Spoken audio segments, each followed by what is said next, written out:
Hi guys, this is Andrei, and today we're going to talk about digital marketing. Had no need to fight tonight.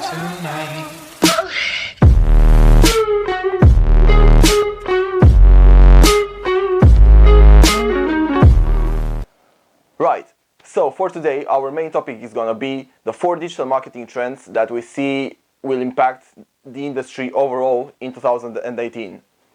First of all, in 2017 we saw a couple of things taking over, such as mobile usage, for example, taking over the desktop usage in internet in general, whether that's social media, email, the way that the internet is working, as well as a bit to impact e-commerce as well. To dive into the subject, the first trend that we see will continue to grow and we see more people jumping on it is video. We expect video to be hot.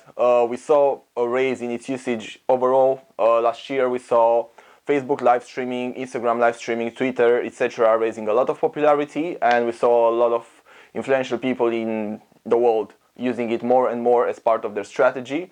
We saw YouTube keeping on growing as a search engine for video. So we see all this still being hot and more people starting to use them more often. Now, what this means as a brand? First of all, this will be an opportunity for brands to get discovered, as well as for them to be positioned as industry leaders and educators in their niche. So brands that will use video in this matter, for example on YouTube, to educate their customers, to show them how to do things and how to use their products, they will probably have a step ahead of their competitors that are not doing so.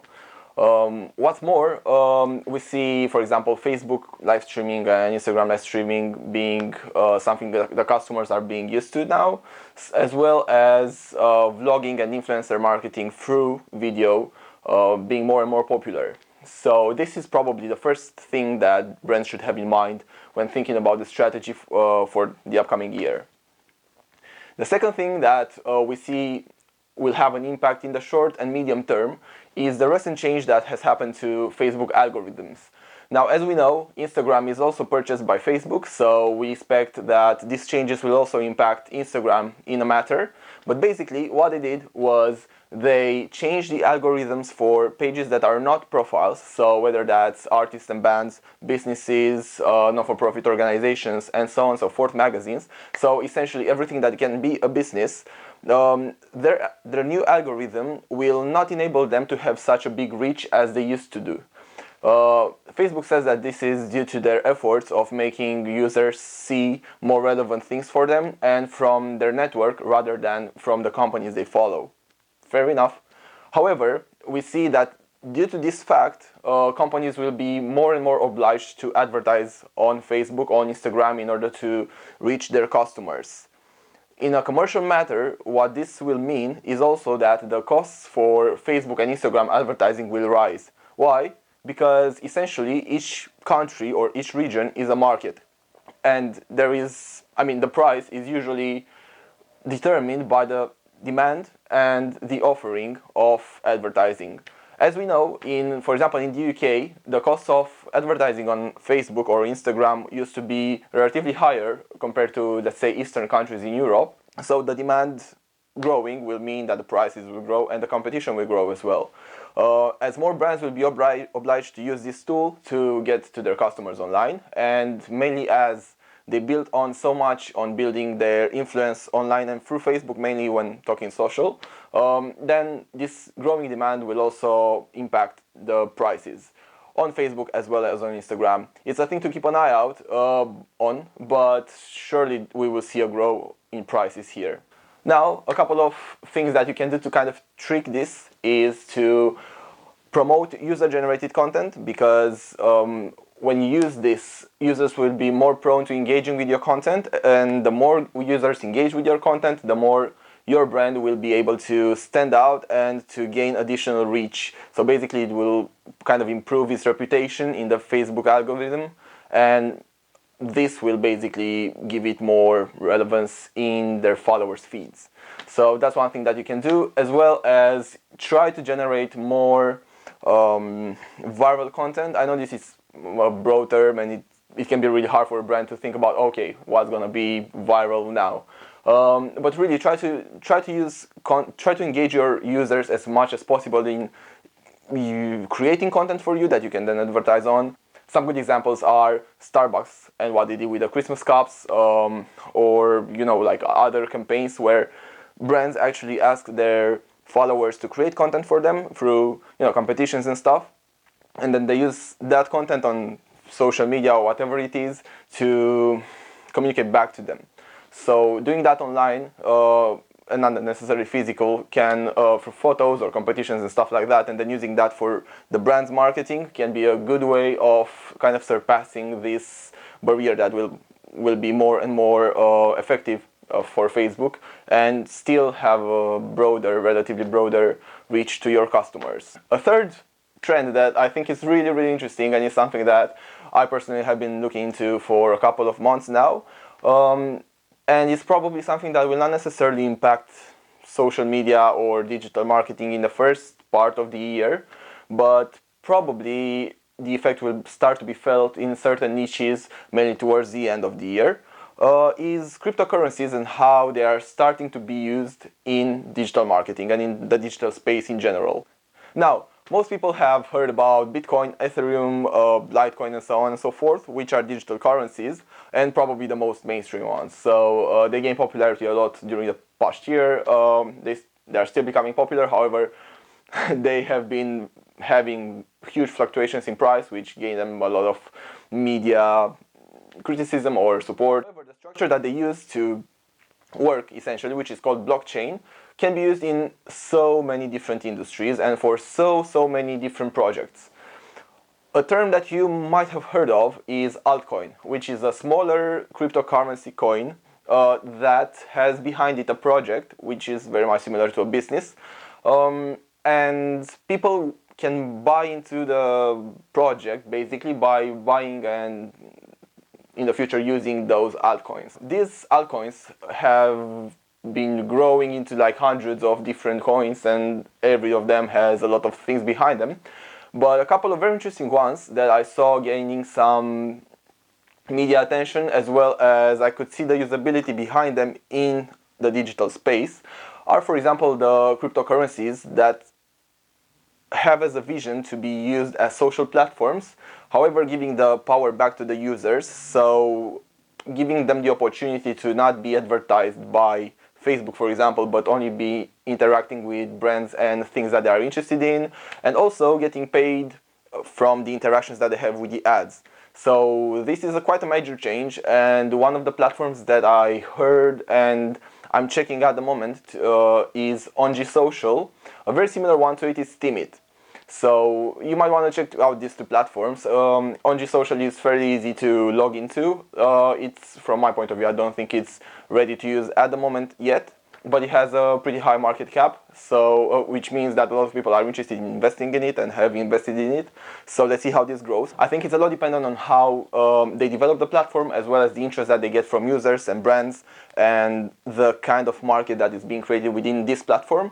The other one is Steemit. So Steemit is a bit harder to get into, just because you need to go through a verification process. I recently got my approval, so I'll keep you guys updated on it.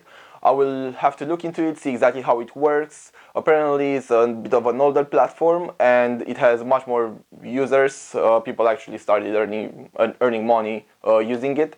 I will look into it, and maybe in the future, if you guys are interested, leave me in the comments below.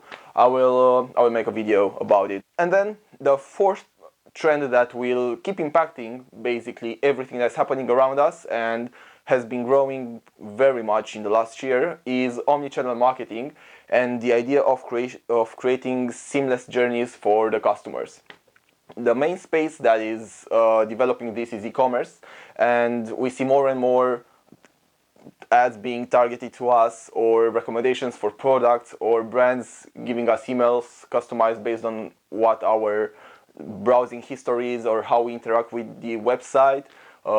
We also see cookies everywhere. So basically what the idea is here is that customers started to get used to this during the past couple of years. So now for each brand that wants to communicate effectively with their customers, is basically kind of mandatory from the customer side, so they are asking for it, to understand them, track them, have them all very well organized in databases so that each communication stream that is being targeted to each customer individually or as a small group is different from the other, and basically they are being communicated in the ways that they want to be, and also depending on their stage in the customer journey. Are they new subscribers? Are they people that already purchased once from the brand? Are they people that actually engaged online or offline with the brand and the communication is being done on the other medium?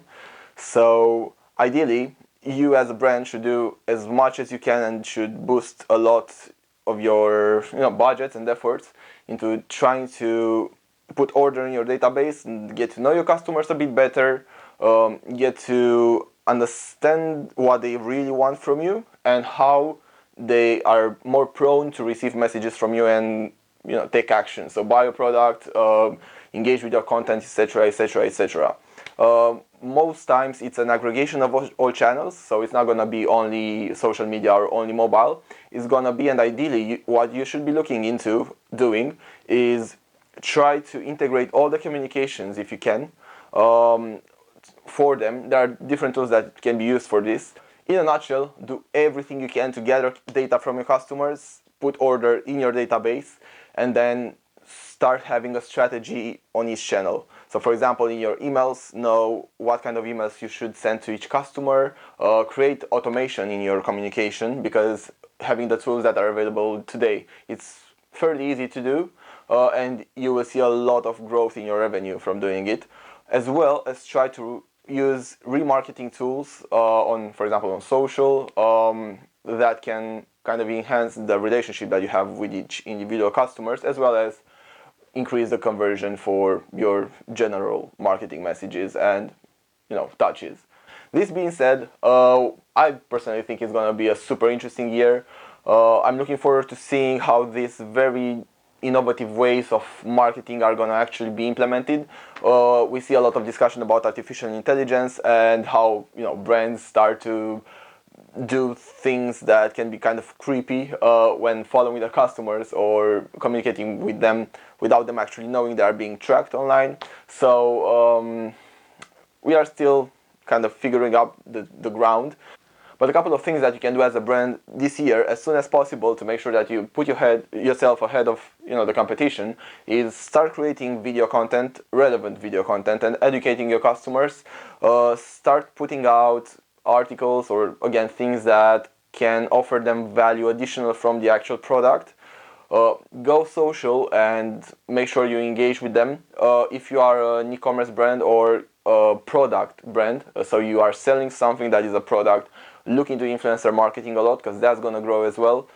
Put some order in your database and then start to communicate with your customers more intelligently, and essentially just take advantage of the things that are out there to help you get the most out of your customers, because your competitors are going to do it and the big guys are doing all they can to implement them. So if you are smaller, then you have an advantage because the costs are usually not that big and the returns can be mainly in your niche much higher than from the big guys. This being said, best of luck, keep in touch and stay close. Don't forget to subscribe and press the red notification button, the little bell there. I'm going to put out videos periodically and we're going to talk about digital marketing innovations, things that are coming on the market and I think that you guys should know. We're going to talk about entrepreneurship, business intelligence, business strategy as well. So I'm pretty sure that you will find a lot of value in following this channel. Until next time, have a nice one.